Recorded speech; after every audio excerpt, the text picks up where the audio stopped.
When that old Bible tumbled open, and the slip of paper drifted to the ground, it was like time itself had frozen in place. If she uncovers the secret, end her life. Those 7 chilling phrases turned the loyal spouse I'd always been into the resilient survivor I grew into. Hello there, everyone. My name's Gertrude Miller. I'm 78 now, and I'm about to open up about an experience I've held close for nearly half a century. But first, if this is reaching you, be sure to tap that thumbs up, sign up for Grandma's Diary, and drop a note below saying where you're tuning in from. It keeps me going with these tales for all of you. Back in 1969, I was just 29. The nation was reeling from the Vietnam conflict and the push for equal rights. Yet in our little Virginia community, existence rolled on in its serene rhythm, almost untouched by outside chaos. I'd been wed to Anthony for a decade, a fellow admired by all. He handled finances at the town's sole financial institution, always in spotless attire, seen as a model of integrity and commitment. Our home sat on a leafy avenue, a modest yet cozy dwelling with a front yard where I tended my dahlias. We raised 2 delightful kids, Michael, at 8, a clever lad who devoured books, and Teresa, 6, a budding creator who covered sheets with her vibrant sketches. I embodied what folks deemed the ideal homemaker then. I'd rise early to fix a morning meal, the aroma of fresh, baked loaves wafting through as I prepped the little ones for classes. Anthony sipped his brew while scanning the daily headlines dropped off by the paper carrier. Once they headed out, I'd tidy up, handle the washing, and during spare moments, stitch garments for a few local patrons. My mama had shown me the needlework trade, insisting, "A lady requires a skill to stay independent." She had no idea how her wisdom would reshape my path. To outsiders, our setup appeared flawless. Anthony showed warmth around guests, offered gifts on key occasions, and ensured provisions were plentiful. But privately, there were drawn-out quiet spells, mysterious outings, and a nagging sense that vital pieces were missing. He journeyed often for his job, particularly on the initial Thursday each month. Just office matters, he'd brush off. I trusted him, or maybe I chose to. Challenging him wasn't encouraged in our household. One time I pressed for specifics on a getaway. He fixed me with an icy stare and snapped, "You've got shelter and sustenance. That's all you require." That fateful Sunday, August 17, 1969, everything shifted irreversibly. I recall it vividly. It coincided with Mama's birth date, bless her memory. The youngsters were over at my mother-in-law's, Mrs. Amelia, for the midday meal. Anthony had departed sooner, claiming urgent files at work ahead of a major transaction the next week. I stayed behind, battling a fierce headache that had gripped me overnight. The ache was so sharp it sparked flashes before my eyes. Resting didn't help. I recalled Anthony stashed potent remedies in his study, stuff he'd fetched from New York that outdid any brew Mama ever brewed. His workspace was off limits to me and the kids. "A gentleman deserves a spot for undisturbed reflection," he'd declare. The entrance stayed shut, but unsecured during his absences. He probably never figured I'd venture in uninvited. But that afternoon, the throbbing overpowered my deference to our marital boundaries. I stepped inside hunting for relief. The area felt dim, with a mahogany workstation, a plush seat, and racks lined with volumes I suspected gathered dust. A distinct scent lingered, blends of pipe smoke, aged documents, and that fancy scent he saved for trips. I figured the pills were in the upper compartment amid other odds and ends. Rifling through styluses, fasteners, and sheets, a wave of vertigo hit me. I braced against the bookcase to steady myself, jostling some tomes, the ornate scripture volume. A cherished relic, Anthony, showcased though I'd never witnessed it perused, hit the carpet with a muffled thump. It splayed wide from the drop, and a tiny creased sheet escaped its faded leaves.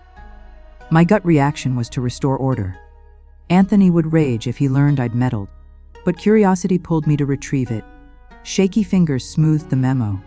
The script belonged to Edward, the institution's head and Anthony's closest pal. I knew it from his yearly holiday greetings. The content was brief and horrifying. "If she learns the facts, eliminate her." A chill coursed through me. The pounding faded, swapped for an odd detachment. My knees buckled, forcing me into his chair to stave off collapse. Who was this she? Could it be me? What revelation warranted my demise? Countless ideas swirled in those endless instants. Gingerly, I tucked the message back amid the Proverbs section and reshelved the tome. I grabbed the tablets, swallowed one with a kitchen sip, and reclined in the parlor, feigning relaxation. But my thoughts churned wildly. By the time Anthony arrived with the kids that evening, I'd resolved my course. No direct challenge. If the warning held true, probing could prove perilous. Instead, I'd act oblivious while unearthing details solo. That evening, I dished up supper routinely. I absorbed the kids' tales of Granny's feast and chuckled at Anthony's lame quips. Outwardly, I remained the familiar Gertrude. Inwardly, a core piece had shattered irreparably. The ensuing days demanded stellar performance. I upheld the scheduled dawn meals, school prep, spotless abode, evening spread prompt at 6. Yet I scrutinized every nuance, each spoken or omitted phrase, every motion. I spotted how he secured the bureau slot upon exiting, how he stashed forms swiftly if I approached, how he murmured into the receiver assuming I was occupied with the young ones. Minor cues once overlooked now blared alarms. 7 days post the tome mishap, I unearthed my initial solid clue. Pressing his blouses for an upcoming excursion. A wrinkled voucher surfaced from a coat's inner lining. It hailed from a gem shop in nearby Richmond. The sum was staggering, triple my monthly home allowance. The acquisition a betrothal band boasting a lone gemstone. It stung like a blow. Anthony never splurged on finery for me. My alliance ring was plain yellow metal, plus some heirloom trinkets. For whom was this lavish piece? In the same spot, a tiny tag bore a Richmond locale. I committed it to memory and replaced all precisely. My chest throbbed, but my resolve intensified. I fabricated reasons for Richmond jaunts, rare cloths for tailoring, ailing kin visits, gift hunts for Teresa's celebration. On each outing, I probed the enigma spot. Success struck on the third try. I located the residence, a grand build in a posh district, worlds from our humble spot. Subtly, I queried a neighbor lady tending blooms who resides yonder. Oh, that's the youthful instructor's place, Marianne, she beamed. Such a lovely, learned gal. She's with child now. Her betrothed drops by each Thursday. Word is he toils elsewhere and only makes that slot. Apparently, they'll wed once he sorts issues with his former partner. Every syllable pierced deep. First Thursday monthly. Matching Anthony's ventures. The prior spouse. That was me, already relegated to history while sharing his roof. I drove back burdened yet clearer. My union was sham. I had to delve into his schemes. Soon after, I persisted in my covert probe. I chummed up with Mrs. Iris, the fresh office aide at the firm, a recent town widow. Via light chats at the bazaar or chapel, I gleaned office tidbits. Things are hectic with this massive shift at month's close, she shared post, service. Your spouse and Mr. Edward lingered late poring over files. I've never eyed such sums. That very exchange Anthony cited. And oddly, he'd flagged an extended jaunt right then. Fragments aligned into a grim mosaic. Anthony and Edward schemed to siphon the funds. The warning, the bauble, the dwelling, the expectant lady, all elements of a getaway blueprint. Pilfer the reserves, and bolt to rebuild with Marianne and their impending offspring, stranding me and the kids destitute, perhaps lifeless. Then I recollected an odd opener I'd spotted in his grooming pouch moons prior. When queried, he gruffly claimed it unlocked an antique cabinet at work and stowed it fast. Now it loomed significant. I bided until he and the children departed, then hunted. Not in the sealed bureau, nor attire folds, nor vital papers cache. At last, it hid within a hollowed volume on the rack. Amusingly, one on corporate morals. It unlatched a compact steel case stashed beneath luggage in the closet depths. Within lay further proofs, Thalosen, passage vouchers to Argentina under Anthony Miller and Marianne Oliver, forged papers, and a stack of affectionate missives from her, musing on our shared tomorrow and the infant soon to unite us. The freshest, from a fortnight back, darling, mere days till eternity together. I've prepped as planned. The nursery's ready. Eager for our true existence far from that stifling hamlet, and the lady unworthy of you, mind the closing steps. As Edward notes, if she spots the reality prematurely, handle it, but I trust success. We'll soon embody our dream kin, all affection Marianne. Moisture streamed as I scanned, a decade wed, duo offspring, endless timely repasts, laundered garb, vigilant nights for ailing tots. All tossed aside. Worse, discovery meant erasure. There on the chamber rug, proofs of deceit and felony clutched, I vowed a pivotal shift. No victimhood. No disposal. I'd leverage findings to safeguard my kids' prospects and mine. Meticulously, I restored order and secured the container. Repositioning it, the opener returned to its sham tome. No trace of my insight. Merely a fortnight till the grand theft. A fortnight to craft my strategy. And as I plated the evening fare, beaming at Anthony unchained, I grasped my moves. Reflecting now, that head pain was Providence masked. Sans entering that chamber, sans the volumes plunge. Sans the memos escape, my narrative would have veered darkly. And you folks, ever faced a tiny mishap, unveiling a massive revelation? Share below. I adore your accounts. Post the full disclosure, I lay sleepless.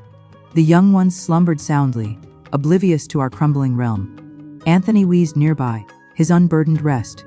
Me, wide-eyed, lunar glow filtering in as I mapped forthcoming actions. Precisely a fortnight till their intended fun grab. A fortnight to intervene before Anthony's flight with Marianne. A fortnight to preserve us. Dawn broke, I launched my scheme. Foremost, personal funds. I couldn't rely on his tight-fisted reserves. Fortunately, I'd squirreled tailoring earnings covertly. Slim sum, but starter fuel. Ladies back then lacked personal ledgers. I mentioned to my ritziest patron, Mrs. Eulalia, a landowner's widow, while fitting her kin's gown. Anthony insists it's needless, that he manages all. Hogwash, Gertrude, she huffed. Every gal merits her stash. I'll escort you to Richmond's overseer tomorrow. Edward and your man won't suspect. That's how I set up my initial savings spot at a different institution in a nearby town. I tucked away every cent I'd stashed from the past 5 years. It didn't seem like much to rebuild from scratch. But it was a solid start. Next up was gathering proof. I required hard facts on their shady plot, beyond just the romantic notes and travel passes. If things went south and Anthony caught wind of my moves, I'd look like the scorned partner spinning tales out of spite. On days when he headed out early for the job, I'd slip into his workspace, taking pains to restore each item perfectly. I snapped pictures of files using a compact Kodak I'd picked up in Richmond. It was a basic instant model that slipped right into my hand, simple to conceal amid my cloths and stitching supplies. Every fresh record uncovered more about their scam. Anthony and Edward had been skimming tiny sums for at least 3 years via dummy profiles of aging, or past, on customers. The major shipment was their grand finale, siphoning off $500,000, meant for the local mill's upgrade. But pics alone wouldn't cut it. I craved duplicates of the real papers. Then I thought of Mr. Mortimer, who ran the sole office supply spot in our area. His boys were classmates with Michael, and his spouse was one of my regulars. I spun a yarn about crafting a surprise scrapbook for Anthony's big day, full of key life records. Mrs. Miller, you realize I can't allow the copier without clearance, he muttered, rubbing his forehead. I get it completely. Mr. Mortimer, I shot back with my warmest grin. It's meant to be a shock. I've got the kids' birth papers, our wedding license, and I'd love to duplicate them before he gets back from the office. I tossed in that I'd whip up a fresh outfit for his wife as thanks, and the kind soul relented. That day, with the little ones in class, I reproduced the crucial files that nailed the fraud. The toughest phase was locating a reliable ally. It couldn't be anyone local. Edward and Anthony's influence touched every key spot. The town lawman gamed cards with them weekends. The magistrate stood as Michael's sponsor. The pastor took Edward's admissions each week. That's when Inspector Mendoza crossed my mind. A guy from the big city who dropped in regularly to audit the firm. Anthony griped about him constantly, dubbing him the upright untouchable. He fit the bill perfectly. I learned he'd hit the area next week for a standard check. Via Mrs. Iris, the office helper, I got word he'd bunk at the local lodge for 3 nights. I put together a packet with replicas of the vital docs, shots, and a note laying out the full mess. But delivery without red flags was tricky. The place sat opposite the main plaza, where folks would spot me entering. The fix came via Teresa. My girl had bonded with Marietta, the lodge owner's kid, at lessons. I set up a playdate snack for them, volunteering to drop Teresa there post-class. "What a lovely handbag, Mrs. Zora," I remarked to the owner. "It'd pair so well with the gown I'm crafting for Father Ansel's celebration. Mind if I borrow it to check the band length?" I vowed to bring it back soon. She handed it over, and when I returned it, the packet hid in the inner fabric. With it, a slip begging her to pass it to Inspector Mendoza on arrival. No names mentioned. The last piece was prepping our tomorrow. If all panned out, Anthony would land behind bars. But what about me and the kids? A split lady with young ones in 1969 faced shut gates everywhere. I reached out to my old pal Louise Sousan, residing in the big city with a modest tailoring shop. I skipped the full scoop, just said my union was crumbling, and I'd need employment quick. "Head my way. Gertie, I could use a teammate with your skills. There's a cozy nook behind the shop where you can crash till you're on your feet," she offered without prying. Real buddies do that. They lend support first, quiz later. All the while, I kept up appearances. I fixed Anthony's top dishes, minded the youngsters, handled my needlework. After dark, with the house quiet, I sorted papers, stowed a compact bag with basics, and figured mentally how fast we could bolt to the city if push came to shove. The days zipped by. Anthony grew edgier, linking up with Edward beyond hours. The night before the huge deposit, I caught him eyeing the kids over supper with an odd, nearly wistful stare, regret for ditching them. On Wednesday, a day prior to the cash hitting the vault, I got a subtle hint my scheme was rolling. Mrs. Iris swung by my place pretending to commission an outfit. Inspector Mendoza requested bonus files today, on all moves from the past half-year. She murmured as I measured her. "Mr. Edward and your spouse look ghostly pale." My pulse quickened. The auditor had my info and was digging, but risks spiked too. If Anthony sniffed trouble, he might jump early. That evening at the meal, I saw him studying me closely while I ladled the broth. His eyes flicked between me and the little ones, like a final glance. A shiver hit me. "Gertrude," he blurted, "I reckon we'll postpone that weekend trip with the kids. Got some pressing issues to sort." I gulped. The jaunt was set for post-deposit day, his vanishing act. "Sure thing, love," I answered casually, adding more broth. "The youngsters will get it, right, Michael?" My boy dipped his head, bummed. Teresa fiddled with her meal, clueless to the thick air.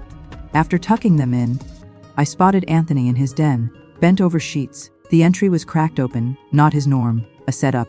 "Anthony," I whispered, "need cash for material tomorrow. Mrs. Eulalia wants a fresh gown for her kin's nuptials." He lifted his gaze, and for a flash, I spied something fresh dread. "Naturally," he muttered, pulling notes from his billfold. "Way more than requested, heaps more. Grab something pretty for you as well." I thanked him and backed off, my ticker racing. He'd never splashed without motive. A goodbye treat or conscience pang. I headed to the chamber and perched at the vanity, calming my deep brunette locks, still free of silver at 29. In the reflection, I met a lady whose face felt foreign, but those eyes held fresh insight, a steel resolve. That eve, as Anthony dozed at last, I rose quietly and checked on the kids. I fixed Michael's blanket. I swept strands from Teresa's brow. Quiet sobs traced my cheeks.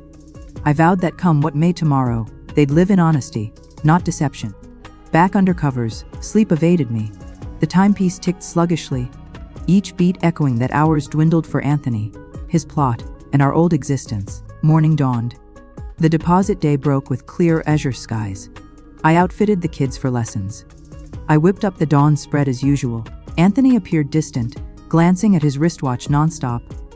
"I'll pull a late shift today," he stated, dodging my look. "Skip holding supper. Trouble at the firm." I queried lightly, pouring extra joe. He paused a beat. "Nah, just red tape. You get it." Before bolting, he did a rare thing. He pecked my face and embraced the kids tightly. Michael sensed the oddity but stayed mum. My lad always picked up on vibes.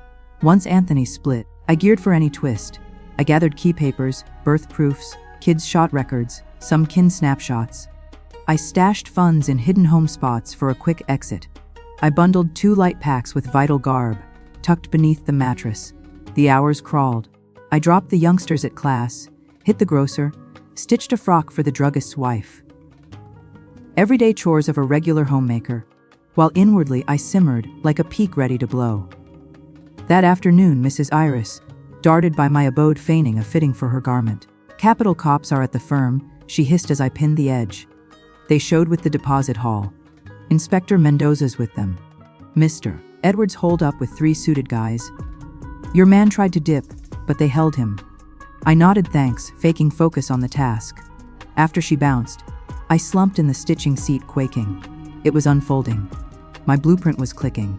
But what next? I fetched the kids from lessons and left them at my in-law Lucinda's, Anthony's sib, claiming urgent tailoring without distractions. If chaos hit, they'd be secure at least. I headed home and bided. The sun